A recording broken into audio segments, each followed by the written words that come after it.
à des Catalans qui eux restent sur 3 victoires de suite, des Catalans qui vont être les premiers dans cette rencontre à se mettre en évidence, notamment dans le secteur de la touche.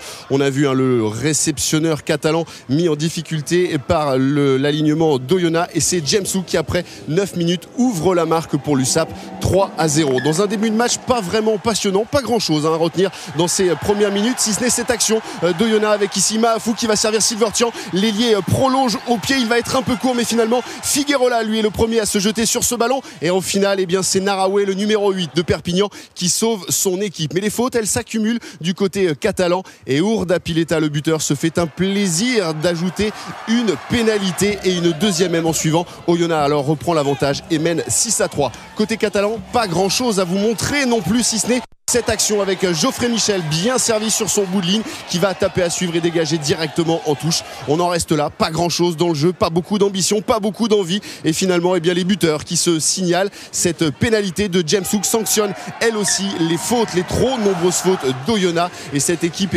d'Oyonnax se fait rejoindre à la mi-temps 9 partout. Grosse déception du côté des entraîneurs, un peu de joie tout de même des supporters catalans qui vont vite déchanter, car en début de seconde période, la mêlée d'Oyonnax va vraiment prendre le dessus sur le pack catalan et obliger Monsieur Garcès à mettre plusieurs fois à la bouche le sifflet pour sanctionner le pack catalan, et notamment ici Jorge Genti, un ancien de la maison d'Oyonnax. C'est donc Urdapilleta, encore une fois, qui va faire le métier dans cette rencontre. Une nouvelle pénalité du buteur d'Oyonnax qui permet à sa formation rouge et noire de mener 12-9. Autre coup dur pour l'USAP, la sortie de Camille Lopez, petite entorse de la cheville qui ne devrait pas l'empêcher tout de même de rejoindre le 15 de France en compagnie de Sofiane Guitoun, qui lui est entré quelques secondes plus tard. Sofiane Guitoun que l'on va retrouver suite à cet arrêt de volée de Geoffrey Michel. L'ailier catalan va tenter rapidement de jouer ce ballon. Sofiane Guitoun, il est servi sur un de ses premiers ballons, il va allonger sa passe, une passe interceptée par Silvertian qui va retrouver Pierre Aguillon pour le premier essai de la rencontre. Pierre Aguillon terminant sa course entre les poteaux, mais vous le voyez en bas de l'écran, Monsieur Garcès a levé le bras. Cet essai ne sera pas accordé. Et pourquoi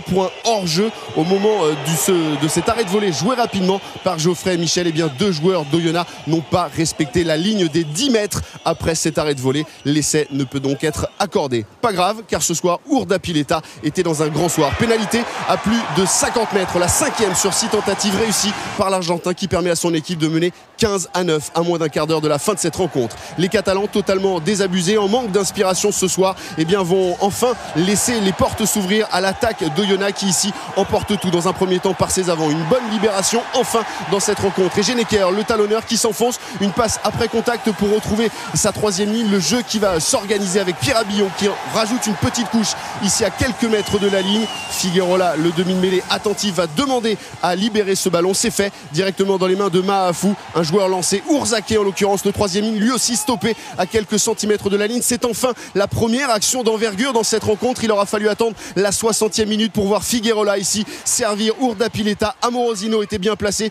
il va tenter d'y aller tout seul. La bonne défense de Taoufé Founa qui pour l'instant repousse les assauts d'Oyonnax. Oyonnax qui va tout de même ici réussir à libérer ce ballon. Silvertian parfaitement servi sur les appuis, il échappe à la défense et vient inscrire le premier essai de cette rencontre, le seul essai de cette rencontre, au terme tout de même d'un magnifique mouvement à la fois d'engagement et de maîtrise de la part d'Oyonnax, deux notions qui auront manqué tout de même à ces deux équipes. Score final 22-9 pour cette équipe d'Oyonnax qui après 2 défaites retrouve le goût de la victoire et prive Perpignan du bonus défensif.